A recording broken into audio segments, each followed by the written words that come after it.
Okay, this is Federalist number 17, part 3. The logo you see in front of you is OU, University of Oklahoma.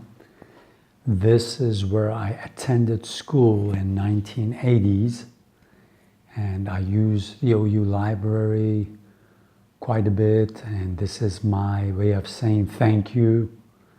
And I also attend the lectures here, public lectures I go to learn, and it's very helpful. So this is my way of saying thank you to OU. Just want to acknowledge that. Okay, let's continue with where we left off. Hamilton in Federalist number 17 says, okay, even if you accuse or tell us that this new constitution is going to give the federal government too much power,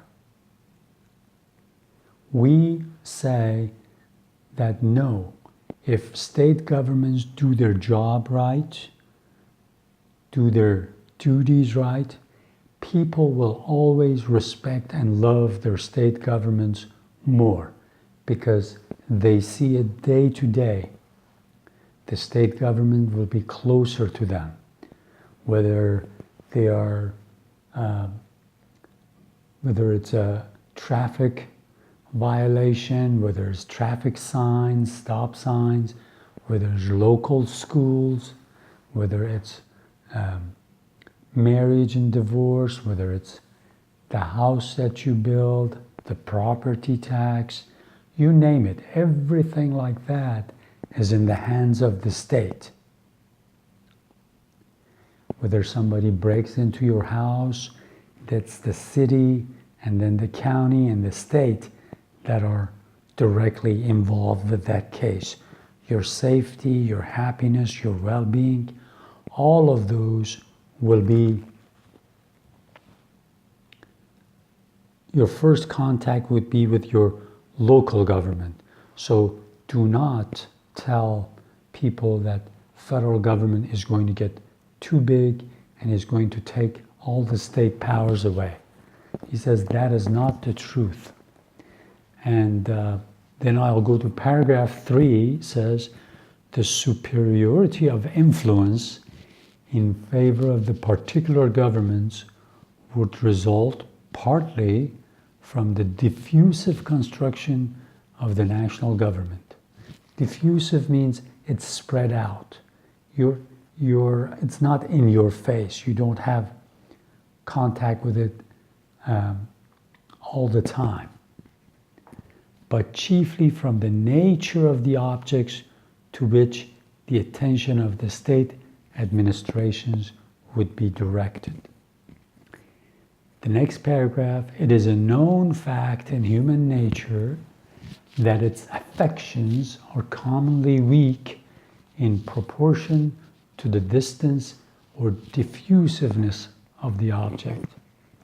Upon the same principle that a man is more attached to his family than to his neighborhood than to the community at large, the people of each state would be apt to feel a stronger bias towards their local government than towards government of the Union, unless the force of that principle should be destroyed by a much better administration of the latter. So this is common sense. You're closer to your family than you are to your people who live in your neighborhood. Then because you see the people in your neighborhood, you're in touch with them all the time, you're closer to them than you are to the rest of the people that live in your town. You're closer to the people that live in your town than you are to the people that live in your state. So this says definitely, just by looking at this, you know that you are going to be closer to your local and state government than to the federal government. Unless your state and local government does such a bad job that you feel attachment to the federal government because the federal government is the one that's going to be helping you out as a last resort. So again, he is saying no to those people, to the anti-federalists who constantly are attacking the Federalists, attacking Publius, saying this Constitution is going to take power away from the states.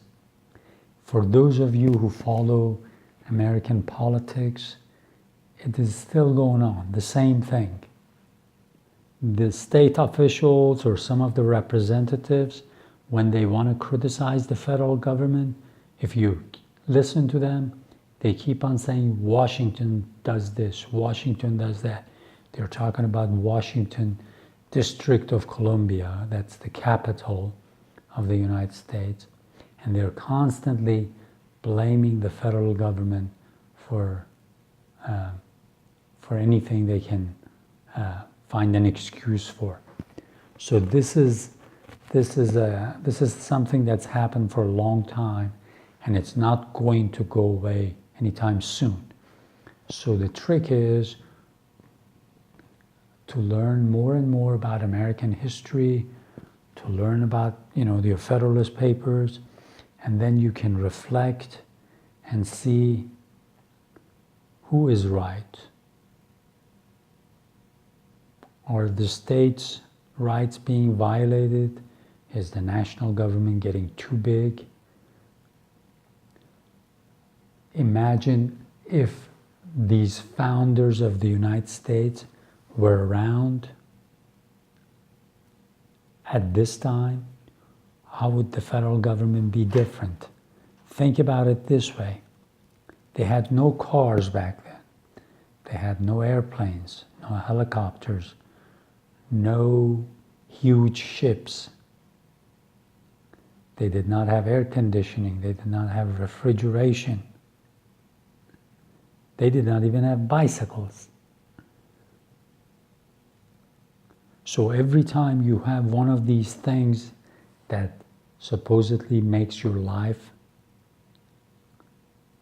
a little bit more comfortable or expedites certain things for you, the government automatically has to, if there's a chance of problem, if there's a chance that somebody's life is going to be hurt, then the government has to get in. Isn't it somewhere that in this Federalist says over and over that the first purpose of government is the security of the people? If you notice when the president or whoever who's in the executive branch, they talk, they say we have taken an oath, we have sworn to the Constitution to defend the American people. And that goes for everybody that works in the government. Well, if you have a jet engine that flies people from one place to another, okay, don't you have to have an agency that will make sure that people who are supposed to inspect and check out these airplanes are doing their job? But if you listen to some of these representatives when they want to criticize the federal government, they leave that out of the picture. They never say that. They just say, government is getting too big, government is getting too big. They don't ever tell the citizens, well, government, if it's supposed to defend you, government is there for your safety and security, well, somebody's got to watch, make sure people don't put poison in the water that's going down the stream, that not only human beings, but also all living beings use it.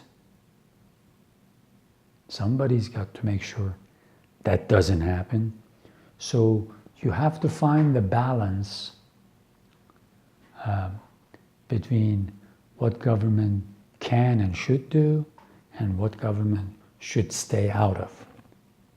And usually that happens when people are informed, people reflect on things, think about things after they've got informed, and make better and wise decisions. So keep that in mind always. And this short line, this short paragraph says, this strong propensity of the human heart would find powerful auxiliaries in the objects of state regulation. Again, what we talked about, it's just a human heart. He's talking about this part of being the human nature, that you're going to care for things, for groups that are closer to you than at a distance. So don't be scared that the federal government is going to take all the power away from the states, because people will not allow it. People will be too attached to a state that works well to let the federal government do that. We'll continue with part 4 in the next video.